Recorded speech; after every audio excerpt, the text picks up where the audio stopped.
गद्दार कौन है? आखिर खामनेई के बारे में खबर किसने दी?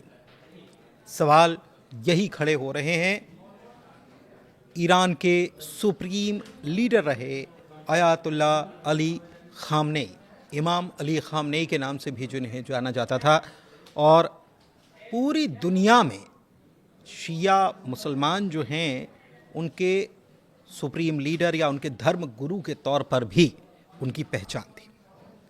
उनके ऊपर हमला हुआ, उनकी मौत हुई, ईरान ने इसे शहादत बताया, बदला लेने की बात कही। लेकिन सवाल ये कि आखिरकार गद्दारी किसने की? स्वागत आप सभी का, मैं हूं आपके साथ पुनीत और आप देख रहे हैं ग्लोबल अड्डा। तो ईरान के सुप्रीम लीडर कहां मीटिंग कर रहे हैं? तो ईरान के सुप्रीम लीडर कहां मीटिंग कर रहे हैं, इसके बारे में जानकारी कैसे लगी? CIA ने जानकारी दी या मोसाद को जानकारी दी?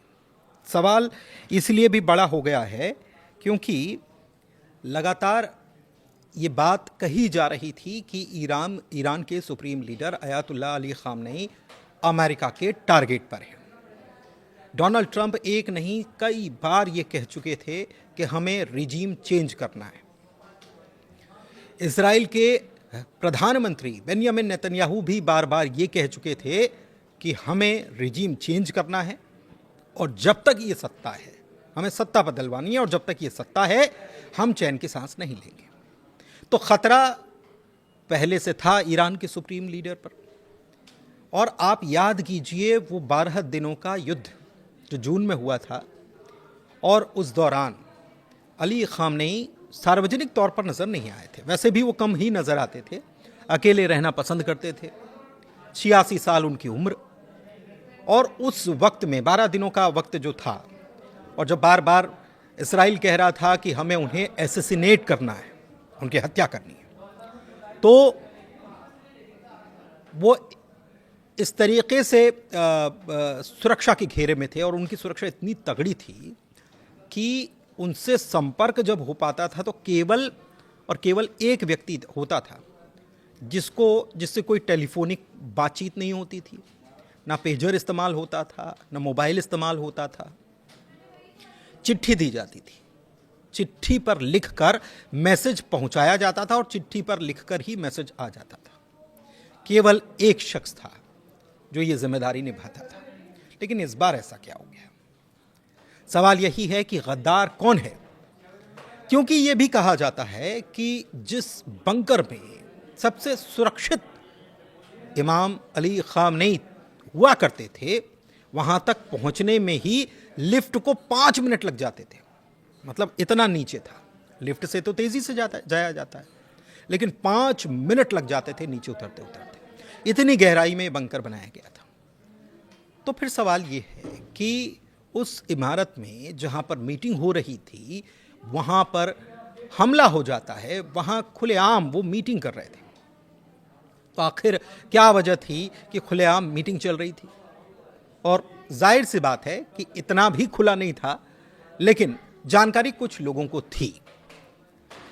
बीच में ये खबर हमने आपको बताई थी कि ईरान में CIA और मोसाद के खिलाफ एक बड़ा ऑपरेशन चलाया गया, और उसमें मोसाद के जासूसों और CIA के जासूसों को चुन चुन कर पकड़ा गया। ना इस्राइल की तरफ से इस मामले में कुछ कहा गया, ना अमेरिका की तरफ से कुछ कहा गया। लेकिन एक खबर यह निकलकर सामने आ रही है कि ये जो मोसाद और CIA के खिलाफ ये जो ऑपरेशन चलाया गया था, इसके लिए एक यूनिट का गठन हुआ, टीम का गठन हुआ, और इस टीम में जिसको हेड बनाया गया और जो लोग उनको सौंपे गए एग्जीक्यूशन के लिए, एग्जीक्यूट करने के लिए, वो भी मोसाद के एजेंट निकले। और ये दावा हम नहीं कर रहे हैं, इस्राइल के पूर्व प्रेसिडेंट की तरफ से ये दावा किया जा रहा है। तो क्या बात सही है ये? लेकिन ये बात तो तय है कि CIA पूरी तरीके से निगरानी कर रहा था, मैपिंग कर रहा था, और इस बात का एक प्रकार से आप ये समझिए कि इशारा एक नहीं कई बार डोनाल्ड ट्रंप दे चुके हैं डोनाल्ड ट्रंप ने कहा था कि अगर मैं ईरान का सुप्रीम लीडर होता तो एक ही जगह पर कई रातें नहीं बिताता। तो क्या यह समय का इंतजार किया गया? जानकारी यह भी है कि अमूमन तो रात को वहां पर हमले होते हैं, लेकिन सुबह सवेरे हमला करना ईरान के स्थानीय समय के अनुसार 9 बजे के आसपास, यह क्या बताता है कि मोसाद ने इसराइल को यह खबर भेज दी। और खबर यह भी अंदर के सूत्रों के हवाले से यह खबर है कि CIA के पास जानकारी आई, CIA ने जानकारी मोसाद को दी, मोसाद ने उसे कंफर्म किया और फिर इसराइल को खबर कर दी। इसराइल खबर कर दी गई और उसके बाद वहां पर फाइटर जेट्स आते हैं और 30 बम एक साथ गिराते हैं ताकि कोई बचने की गुंजाइश ही ना रहे। और यह कहा जा रहा है कि पूरी फ्रंट लाइन जो लीडर हैं, सुप्रीम लीडर हैं, उनके नीचे हैं, IRGC के कमांडर्स हैं, हेड हैं, सबको खत्म कर दिया गया। लेकिन इसराइल कह रहा है कि हम रुकने वाले नहीं हैं। एक जानकारी और है, और वो जानकारी जो है वो बड़ी चौंकाने वाली है। दरअसल शनिवार का जो दिन था वो यहूदियों के लिए आराम का दिन होता है। उस दिन वो ज्यादा एक्टिविटीज नहीं करते और ये कहा जा रहा है कि इसी भ्रम में कि इसराइल आज के दिन कुछ नहीं करेगा, इसी भ्रम में ये मीटिंग रख ली गई। और मीटिंग जब रखी गई तो इसराइल ने उसी दिन वो कर दिया। लेकिन क्या ये वाकई में सच है? ये बड़ी बात है, ये बड़ा सवाल है। इसराइल के चैनल 12 ने सीनियर सैन्य अधिकारियों के हवाले से भी बता दिया कि खामनेई साहब की बॉडी जो है मलबे में मिल गई है। ईरान के सरकारी टीवी जो हैं वहाँ से खबर निकल कर आती है, न्यूज़ एंकर्स जो हैं गमगीन हैं। और न्यूज़ एंकर ही क्यों, पूरी दुनिया में जितने भी शिया समुदाय के लोग हैं अपने नेता, धार्मिक नेता के जाने से दुखी हैं, गमगीन हैं, गुस्से हैं, रो रहे हैं लोग। बताया यह भी जाता है कि उनके कंपाउंड में बंकर इतनी गहराई में है कि लिफ्ट को वहां तक उतरने में 5 मिनट का से ज्यादा का वक्त लग जाता है। यह मैंने आपको बता दिया है।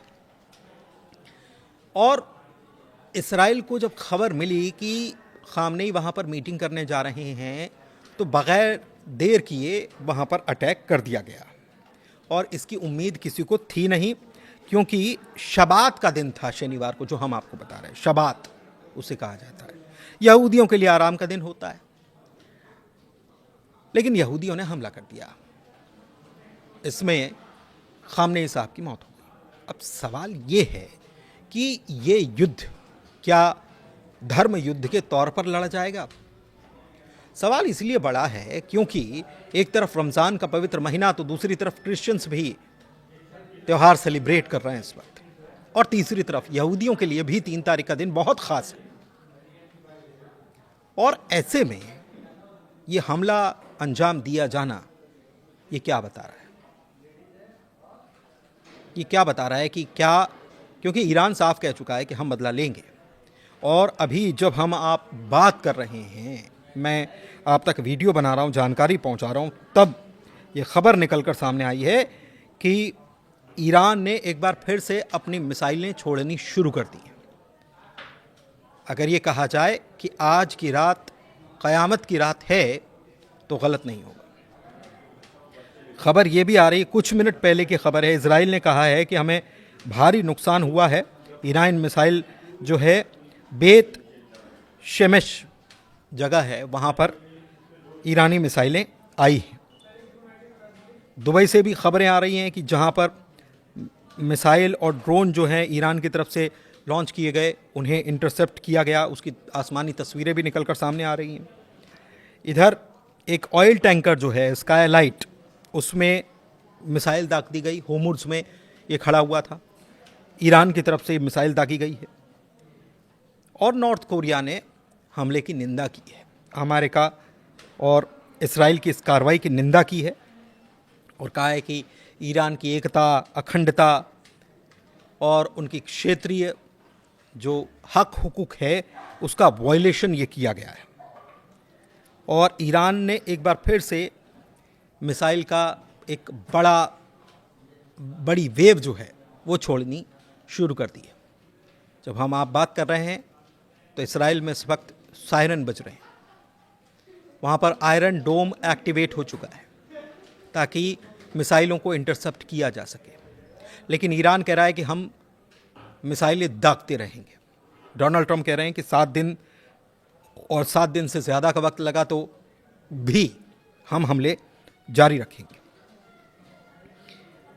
ईरान ने कहा है कि उसने फतह 2 मिसाइल जो है वो पहली बार इस्तेमाल की है मिलिट्री बेस पर अटैक करने के लिए।